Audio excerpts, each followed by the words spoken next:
All right, back again. And like I said, we're just continuing to get these orange peppers looking more tied together than they were. Started trying to match up the base color a little more closely. But then also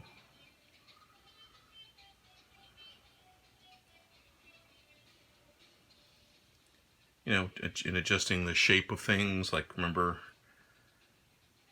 a minute ago I was saying that I painted it going inward, but it doesn't look that way at all. So I don't know what I was doing there. But again, that's the great thing about painting and drawing, is that if you see a problem, you fix it. It doesn't matter if you didn't catch it the first time, right? It happens to all of us. Just, if you don't like it, fix it. It's your painting. You have total control over what happens. You just want to make sure you're being accurate and making good choices.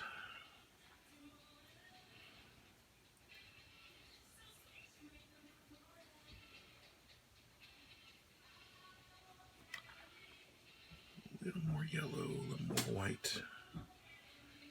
Make these highlighted edges pop a little more if I can.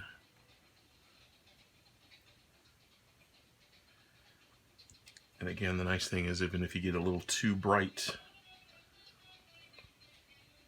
you can always go back and push it back a little bit, blend it out a little bit.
So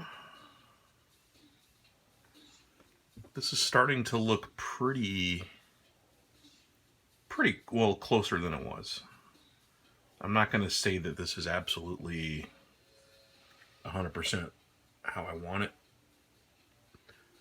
but it's looking better than it did, so that's always a plus, right? You got to look at it that way too. Like in a painting, if you have gone over an area several times, even if that area still isn't quite there, and you maybe are getting a little frustrated because you still haven't gotten it, as long as you're making positive progress, and at least as long as it's going kind of in the direction you want it to,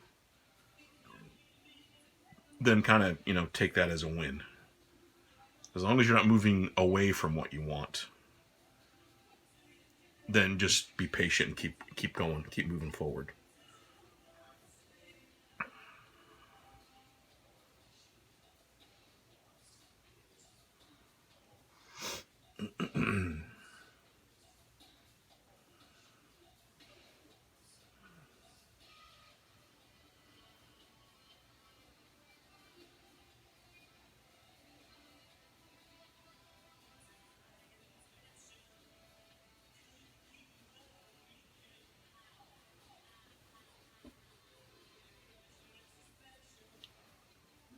Now, I have, again, talked to you guys about thinking of things in terms of layers of doneness, layers of detail. And if you can kind of think about a drawing or a painting in terms of like, working from general to specific. That's always the best way of visualizing things, right? So I started this painting out with I'm focusing on the big picture relationships of proportion, scale, negative and positive space, things like that. And now that I'm focusing more on the surfaces of things, I'm thinking, I'm even still trying to organize the way I'm approaching this. So I started out with just base color, just flat, orange, yellow, red, green. And now I'm going in and just very subtly, gradually adding more and more layers of detail. And I'm sort of getting to the point where I am almost done with the midway details of these things. Then I want to go back over and just get really, really, I'm going to zoom in and look really closely at the big, I shouldn't say the big, the small, really, really subtle variations on these edges. Like I'm noticing on the very edges of this pepper some very small shadows.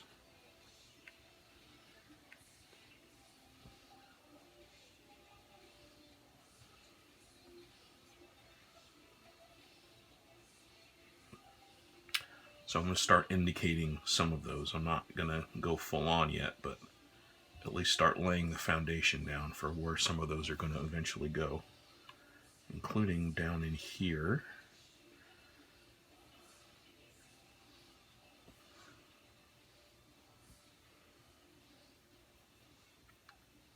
I'm going to just warm up the shadow a bit, because remember we also talked last week about reflected color, right? Color reflects onto objects just like light does, because light and color are very closely related. You can't really have one without the other. You can't have color without light. And light gives off a spectrum that includes all the colors of the rainbow, or of the spectrum. Red, orange, yellow, green, blue, violet. That's where the color wheel comes from. All the colors on the color wheel.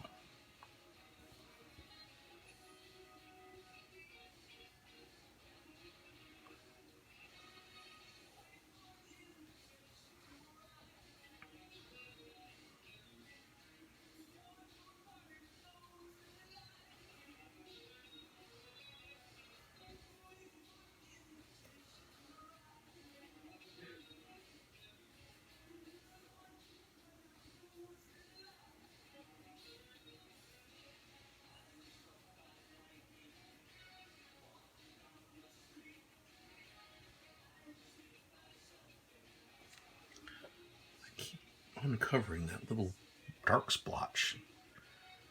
I need to just leave it alone. I guess I'm not giving it enough time to dry. So let me lighten it up again. And I just gotta mentally slap myself on the wrist every time I go back to that area. Just leave it be. Alright, that should do it. And I'll cover that with some orange a little bit later.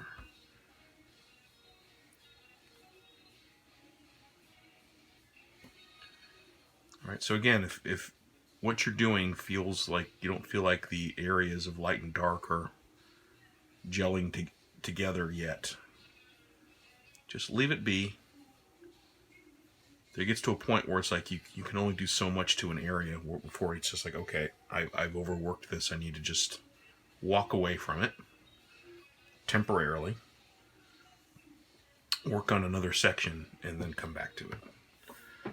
So for now, as I said before, I feel like I have moved in the right direction here. This still is not where I want it to be, but I've made positive progress. It looks way better than it did. Same with this pepper here. So just kind of take that as a win and just say to yourself, okay, I'm going to come back to it. I got other parts of this painting I can work on in the meantime. All right, I'm going to do a little more with this red pepper and these yellow peppers as well. So I'm going to move on to those for now, and then I'll come back to these orange peppers later once they've dried and I can maybe do a few glazes or things on them, okay? So let's move on to our red pepper now. Luckily, I've got orange on my brush, but that's close enough. I don't need to completely clean that brush out. I can use what's left on my brush and a little bit of this yellow over here on my palette. And let's go ahead and reactivate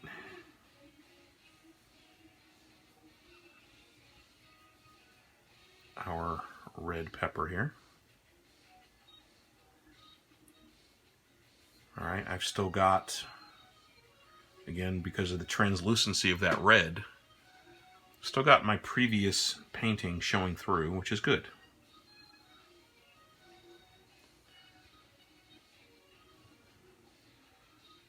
So I can now kind of continue enhancing what I've already done, but blend some new stuff in on top. So again, I'm just going to take a little tiny bit of yellow, a little tiny bit of white, because in my still life, the front of this pepper is really bright.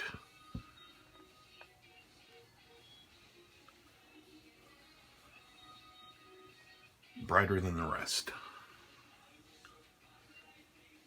So I don't even really need to pre-mix too much because this is wet. Again, I'm just going wet into wet, and I'm just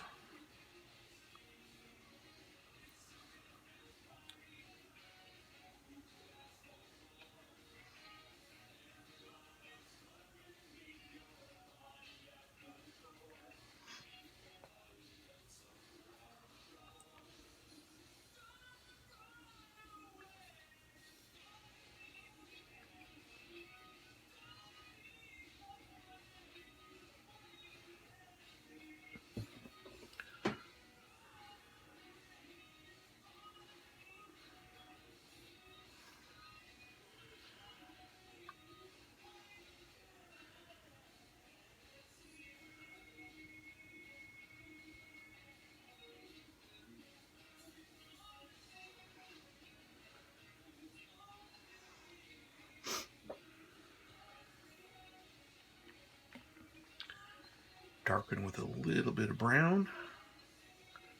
Again, I've got this indentation here on the pepper. Blend some brown in with that. That might look like black to you, but trust me, it's not. Remember, black, by and large, is a no-no.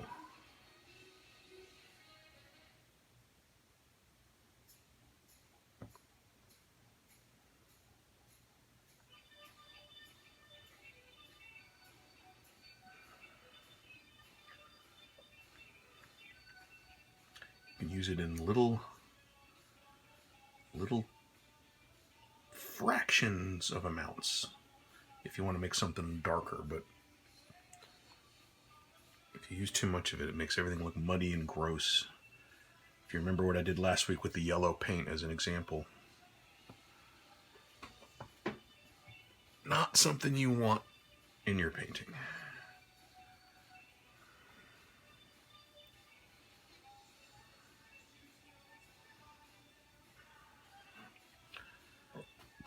So once again, my video just stopped recording without my knowledge.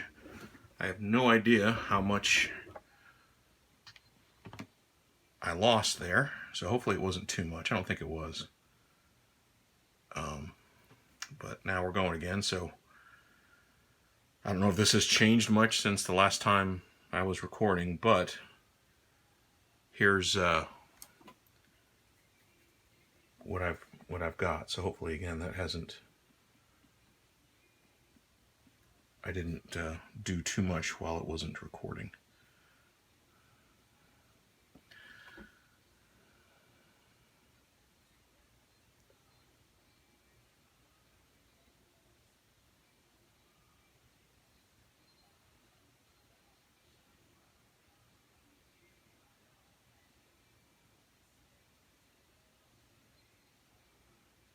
So as I said, I'm going to work on these yellow peppers a little bit more.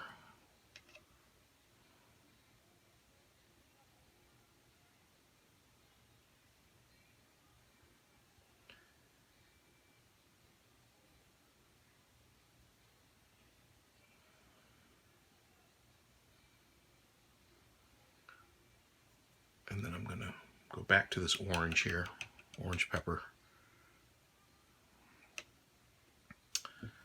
And then I'm going to work on the green one a little bit.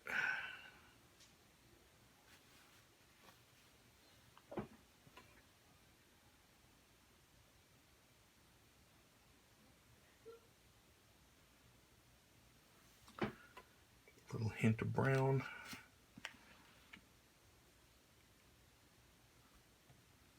On the brush.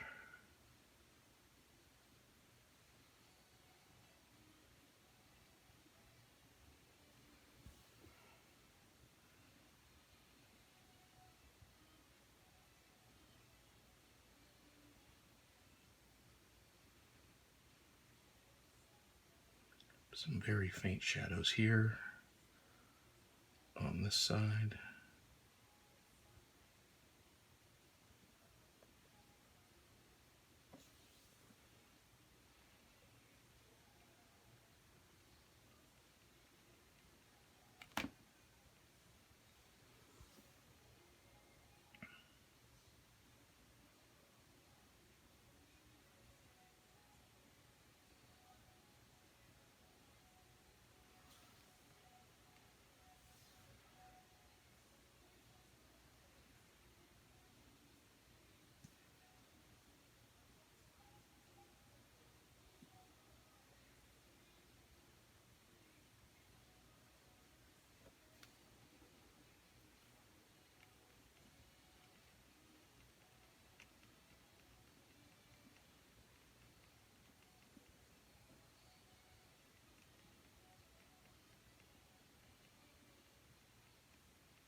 We're going to start to see like evidence of, all, even if it's just a little tiny sliver here and there of a previous layer. That's actually what's going to start making your paintings look interesting and have a rich surface to it, right? It's just all those previous layers kind of in there.